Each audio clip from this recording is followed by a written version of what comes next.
मित्रांनो, मी जगदीश राठोड. मित्रांनो, 2 जिल्ह्यातील शेतकऱ्यांच्या बँक खात्यामध्ये नुकसान भरपाईची रक्कम लवकरच जमा केली जाणार आहे. तर बघा मित्रांनो, अतिवृष्टीपूर्व चक्रीवादळ यासारख्या नैसर्गिक आपत्तीमुळे शेती पिकांचे नुकसान झाल्यास पुढील हंगामामध्ये उपयोगी पडावे याकरिता शेतकऱ्यांना निविष्ट अनुदान म्हणजे मित्रांनो इनपुट सबसिडी स्वरूपात एका हंगामास एक वेळेस याप्रमाणे राज्य आपत्ती प्रतिसाद निधी मधून विविध दराने मदत देण्यात येते. तसेच राज्य आपत्ती प्रतिसाद निधीच्या इतर मान्य बाबीकरिता देखील विविध दराने मदत देण्यात येते.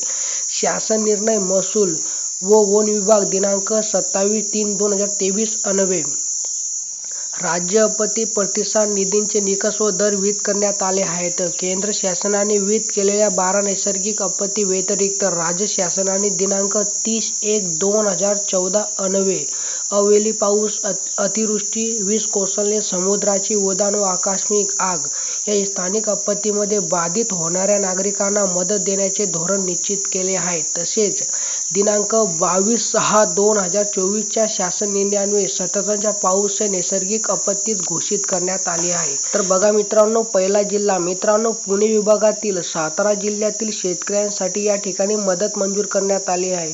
तर बघा मित्रांनो, कालावधी एप्रिल 2026 या कालावधीत नुकसान झालेल्या या सातारा जिल्ह्यातील 782 शेतकऱ्यांसाठी 60,49,000 रुपयांची नुकसान भरपाई या ठिकाणी मंजूर करण्यात आली आहे.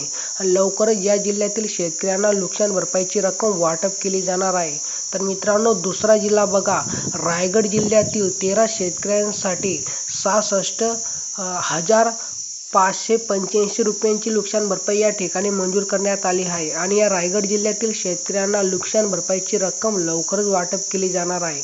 तर मित्रांनो, अशा प्रकारे या 2 जिल्ह्यातील शेतकऱ्यांसाठी नुकसान भरपाई मंजूर करण्यात आली असून या 2 जिल्ह्यातील शेतकऱ्यांच्या बँक खात्यामध्ये नुकसान भरपाईची रक्कम लवकरच जमा केली जाणार आहे. तर मित्रांनो, कशी वाटली माहिती नक्की कमेंट करून सांगा. आणि आपल्या यूट्यूब चॅनलवर जर तुम्ही पहिल्यांदा आला असाल तर आपल्या यूट्यूब चॅनल सर्व योजना यूट्यूब चॅनलला सबस्क्राईब करा आणि व्हिडिओला लाईक करा. चला मित्रांनो, भेटूया नवीन एका व्हिडिओमध्ये. धन्यवाद मित्रांनो.